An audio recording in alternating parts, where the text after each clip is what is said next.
దివ్యవాణి TV వీక్షిస్తున్న మీ అందరినీ మరి మాత దైవమందస్సు అనే కార్యక్రమానికి ప్రేమతో ఆహ్వానిస్తూ ఉన్నాం. ఈరోజు మన ధ్యానాంశం దేవుడు తన రక్షణ ప్రణాళికలో మరీ తల్లికి ఇచ్చిన ప్రాధాన్యత. సృష్టి ఆరంభంలోనే భగవంతుడు ప్రకటించిన తొలి రక్షణ ప్రణాళికలో లోకరక్షకునితో పాటుగా ఆయనకి జన్మనిచ్చిన మరీ తల్లికి కూడా ఎక్కువ ప్రాధాన్యత ఇవ్వటం మనం చూస్తూ ఉన్నాం.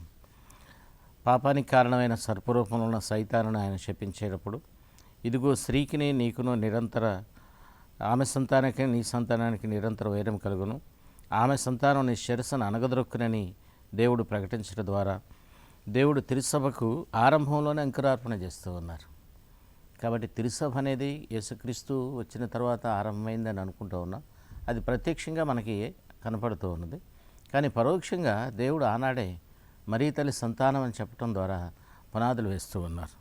దీని ద్వారా సాతాను జయించగల సంతానానికి ఆమె జన్మనివ్వబోతున్నదని, తద్వారా ఆ సంతానం ద్వారా వృద్ధి చెందినటువంటి యాజకులు కానీ, లేకపోతే ఆ సంతానం ద్వారా వృద్ధి చెందినటువంటి క్రీస్తు యొక్క సహోదరులు కానీ తిరుసభలో బాధ్యతాయుతమైనటువంటి కార్యక్రమాన్ని నెరవేరుస్తూ తిరుసభ యొక్క ఆధిపత్యాన్ని, తిరుసభ యొక్క వ్యాప్తిని, తిరుసభ ద్వారా వచ్చేటువంటి రక్షణని ఈ లోకానికి వ్యాప్తి చేయడానికి సిద్ధంగా ఉన్నారు, సిద్ధపడుతూ ఉన్నారు, లేదా ఇప్పుడు ఆ పని చేస్తూ ఉన్నారనేటువంటి విషయాన్ని ఈ ఆరంభంలోనే భగవంతుని యొక్క ప్రకటనలో మనం చూస్తూ ఉన్నాం.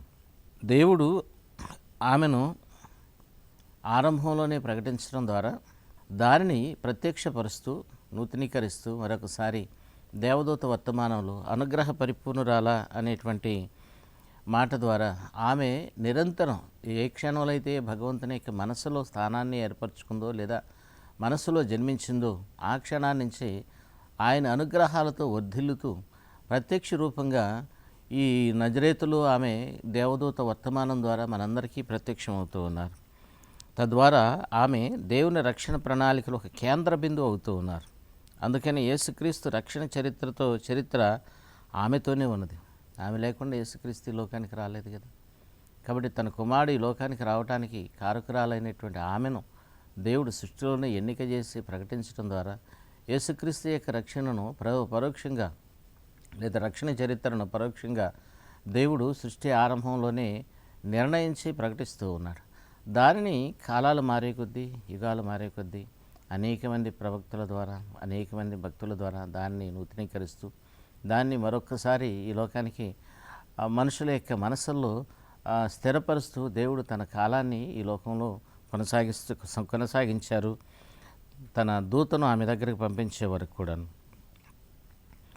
యేసుక్రీస్తు యొక్క రక్షణ కార్యక్రమాన్ని లోతుగా మనం పరిశీలన చేస్తే ఆయన జీవితంలో మరి ముఖ్యంగా ఆయన శ్రమల మరణ పునరుత్థానంలో ఆయన వెన్నంటి ఉండి మనందరికీ విశ్వాస జీవితంలో ఆదర్శంగా మరీ తల్లి నిలబడుతూ ఉన్నది. కాబట్టి స్త్రీ సంతానం ఆమె నీ సంతానం అని దేవుడు సాతాన్ని ప్రస్తావించడం ద్వారా సాతాను మీద విజయాన్ని సాధించడం అనేది అంత సులభమైనటువంటి విషయమా కాదు అనేటువంటిది ఆనాడు తన మాట ద్వారా దేవుడు ప్రత్యక్షపరుస్తూ ఉన్నారు. కాబట్టి సాతాను మీద విజయాన్ని సాధించాలంటే యేసుక్రీస్తు యొక్క శ్రమలలో ఆయనకి ఆమె తోడుగా ఉండాలి. అందుకని తల్లిగా ఆమె తన బాధ్యత నెరవేరుస్తూ ఆయన శ్రమలలో మరణంలో ఆయనకు తోడుగా ఉండి దేవుడు చెప్పినటువంటి ఆమె సంతానం నీ శిరస్సును అనగదొరుక్కును అనేటువంటి మాటని కలవరిగిరి మీద ఆమె నిజం చేస్తూ ఉన్నారు. దేవుని కుమారుని ఈ లోకానికి తీసుకురావడానికి ఆమెను మాత్రమే దేవుడు ఎన్నుకున్నాడు. దేవునిలో పరిపూర్ణమైన విశ్వాసం గల వ్యక్తిగా ఆమె కుమారుడైన ప్రభువుని పూర్ణ హృదయంతో పూర్ణ మనసుతో ప్రేమించమని మనందరినీ కూడా కోరుతూ ఉన్నారు. ఎందుకంటే యేసుక్రీస్తుని ప్రేమించకుండా, యేసుక్రీస్తుని విశ్వసించకుండా దేవుని రక్షణ అనేది మనకి ఎప్పుడు కూడా దొరకదు. పౌలు గారు చెప్తూ ఉన్నట్టుగా ఆయనలో మాత్రమే రక్షణ ఉన్నది. ప్రతి మోకాలు కూడా ఆయనకి నమస్కరించాలి, వంగి నమస్కరించాలి. యేసుక్రీస్తు ద్వారా తప్ప ఏ నామమున కూడా మరి ఎక్కడా కూడా రక్షణ లేదని స్పష్టంగా పౌలు గారు చెప్తూ ఉన్నారు. అందుచేత ఆ రక్షణను మనం పొందాలి, ఆమె సంతానంగా మనం వృద్ధి చెందాలి అనేటువంటి సంకల్పంతోనే ఆమె ఆయన చెప్పినట్లుగా చేయండి అనేటువంటి మాట ద్వారా ఆయన అనుసరించమని, ఆయన మాటను జవదాటకుండా నడవమని మనలో ప్రతి ఒక్కరిని కూడా కోరుతూ ఉన్నది. ఇది పాత నిబంధనలో చాలా విషయాలు మరీ తల్లిని గురించి, మరీ తల్లి యొక్క ఔన్నత్యాన్ని గురించి, వ్యక్తిత్వాన్ని గురించి దేవుడు అనేక విషయాలను తెలియజేసిన అవన్నీ కూడా మనం ధ్యానించుకుంటే చాలా సమయం కాలాతీతం అవుతుంది. కాబట్టి క్షుణ్ణంగా రక్షణ చరిత్రలో దేవుడు మరీ తల్లికి ఇచ్చిన ప్రాధాన్యతను కొన్ని ఘట్టాల ద్వారా మనం ధ్యానించుకుంటూ ఉన్నాం. ఇక నూతన నిబంధన విషయానికి వచ్చేటప్పటికి మరీ తల్లి పాత్ర పాత నిబంధనలో సర్వోన్నతిని ప్రకటన ద్వారా ప్రవక్తల ప్రవచన ద్వారా పేర్కొనబడిన మరీ తల్లి నూతన నిబంధనలో పూర్తి వెలుగుతో ప్రత్యక్షం అవుతున్నది. ఆమెకు సంబంధించినటువంటి పరోక్ష సంకేతాలనే దేవుడు పాత నిబంధనలో ఇస్తూ ఉన్నాడు. ప్రత్యక్షమైనటువంటి ఆమె ఉనికి లేకపోతే ప్రత్యక్షంగా ఆమెకు సంబంధించిన వెలుగు అనేది మనం నూతన నిబంధనలోనే చూస్తూ ఉన్నాం. మంగళవార్త సమయంలో దేవుని వర్తమానంలో నజరేతు నగరానికి వచ్చిన గాబ్రియేలు దేవత దేవుని కుమారుని తల్లిగా ఉండమని శిరస్సు వంచి మరీ తల్లిని అడుగుచూ ఉన్నది. ఇక్కడ మరీ తల్లిని దేవదూత ఉన్నపళంగా పేరు పెట్టి సంబోధించడంలా అనుగ్రహ పరిపూర్ణురాలా నీకు శుభము ఏలిన వారు నీతో ఉన్నారని సంబోధిస్తూ ఉన్నది. మరి ఇదే దేవదూత మరీ తల్లి దగ్గరికి రావడానికి ముందు 6 మాసాలకు ముందు మరొక వ్యక్తి దగ్గరికి పంపించబడ్డారని లోకాసు వార్తలు మనం వింటూ ఉన్నాం కదా. లోకాసు వార్తలో మరీ తల్లి దగ్గరికి దేవదూత వచ్చిన సన్నివేశాన్ని మనం పరిశీలన చేస్తే తదుపరి 6వ మాసమున దేవుడు గబ్రియేలు దూతను గలిలయ సీమయందలి నజరేతు నగరానికి పంపించాడని, ఆ దేవదూత దావీదు వంశస్థుడైన యోసేపునకు ప్రదానం చేయబడిన కన్యక ఎద్దకు పంపించబడ్డాడని, ఆమె నామధేయం మరియమ్మని మనం వింటూ ఉన్నాం. తదుపరి 6వ మాసమున మరి 6 మాసాలకు ముందు ఇదే దేవదూత వేరొక వ్యక్తి దగ్గర పంపించబడ్డారు కదా. ఆ వ్యక్తి యేసుక్రీస్తు యొక్క మార్గాన్ని సిద్ధం చేయడానికి పంపించబడిన బప్తిస్త యోహానికి జన్మనిచ్చినటువంటి తండ్రి జకరియా దగ్గరికి పంపించబడ్డారు. జకరియాకి దేవదూత దేవాలయంలో అతి పవిత్రమైన స్థలంలో దర్శనం ఇవ్వటం మనం చూస్తూ ఉన్నాం. కానీ మరీ తల్లి దేవాలయంలో దేవదూత దర్శనం పొందలేదే, ఆమె ఇంటిలోనే పొందింది. ఎందుకంటే ఆమె ఎక్కడ ఉంటుందో అదే అతి పవిత్రమైన స్థలం. జకరియాకి అతి పవిత్రమైన స్థలంలో దేవదూత దర్శనం ఇస్తూ ఉన్నది, కానీ మరీ తల్లికి మాత్రం ఆమె ఇంటిలోనే దర్శనం ఇస్తూ ఉన్నది. కారణం ఇందాక మనం విన్నట్లుగా మరీ తల్లి ఎక్కడ ఉంటుందో అదే అతి పవిత్రమైన స్థలం. కాబట్టి అక్కడ అతి పవిత్రమైన స్థలంలో జకరియాకి దర్శనం ఇచ్చినటువంటి దేవదూత జకరియా అని ఆయన పేరు పెట్టి సంబోధిస్తూ ఉన్నది. జకరియా అని పేరు పెట్టి సంబోధిస్తూ నీ ప్రార్థన ఆలకించబడింది అని చెప్తూ ఉన్నది. నీ ప్రార్థన ఆలకించబడింది. ఆయన తన జీవితకాలం తన వివాహమైన దగ్గర నుంచి కూడా సంతానం కోసం దేవుని ప్రార్థన చేస్తూ ఉన్నాడు. కడు వృద్ధుడు. ఆయన చెప్పినట్లుగా ఇదిగో నీ భార్య ఎలిసబెత్తెము నీకు గర్భం ధరించి కుమారుని కనబోతూ ఉన్నది అని ఆయన గురించి నువ్వు ఆనందిస్తావని చెప్పినప్పుడు జకరియా అని చెప్తూ ఉన్నాడు, నేనా కను వృద్ధుడను, నా భార్య వృద్ధురాలు, ఇది ఎలా జరుగుతుందని. కాబట్టి సంతానం కోసం జకరియా ప్రార్థన చేస్తూ ఉన్నాడు. కానీ మరీ తల్లి ఆమె కౌమార దశలో ఉన్నటువంటి ఒక బాలికని మనం విన్నాం కదా. మరి సంతానం కోసం ఆమె ప్రార్థన చేయటంలా దేవునితో ఉన్న సంబంధాన్ని మరింతగా దృఢపరచుకోవడానికి ఆమె ప్రార్థనా జీవితంలో ఎప్పుడు కూడా నిరంతరం గడుపుతూ ఉన్నది.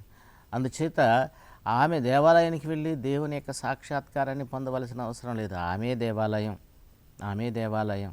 ఆ దేవాలయంలోనే దేవుడు నివసించడానికి రాబోతూ ఉన్నాడు. మనమందరం ఈ గుళ్ళు గోపురాలు కడుతూ ఉన్నాం, దానిని అభిషేకిస్తూ ఉన్నాం. ఆ గుడిని గోపురాన్ని అభిషేకించి పీఠాధిపతుల ద్వారా లేకపోతే గురువుల ద్వారా అభిషేకించి, దేవుడా ఈ గుడి నీ కోసం కట్టామయ్యా, నువ్వు ఈ గుళ్ళో నువ్వు ఉండు, మేము వస్తాం నీ దగ్గరికి, మా విన్నపాలను నువ్వు ఆలకించు అని ఆయన్ని వేడుకుంటూ ఉన్నాం. కానీ మరీ తల్లి ఈ విషయానికి వచ్చేటప్పుడు అది కాదు కదా.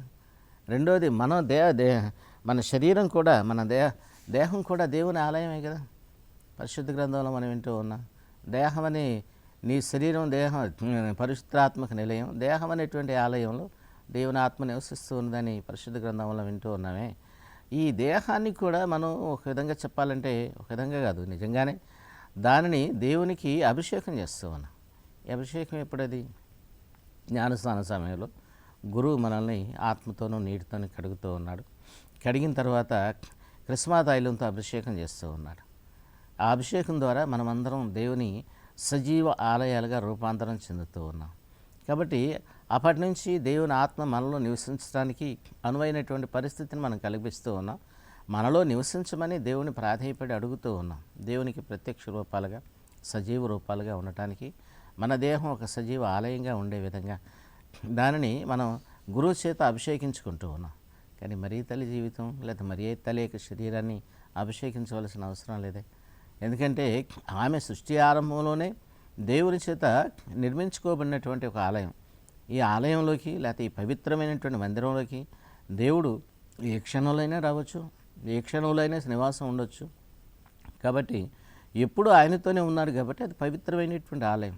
అందుచేత దేవుని యొక్క సాక్షాత్కారాన్ని పొందటానికి ఆమె అతి పవిత్రమైన స్థలంలో జకర్యా ఉన్నట్లుగా ఉండవలసిన అవసరం లేదు కదా ఆమెకి. జకర్యాకి మాత్రమే అతి పవిత్రమైన స్థలంలో దేవదూత కనిపించింది. రెండవది, జకర్యాని దేవదూత పేరు పెట్టి సంబోధించింది.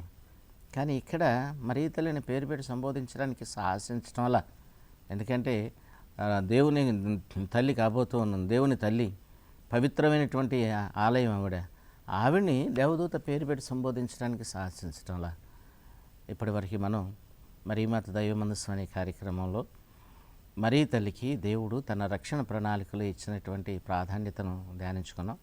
చిన్న విరామం తర్వాత ఇదే విషయాన్ని ధ్యానించడానికి మనం తిరిగి వద్దాం.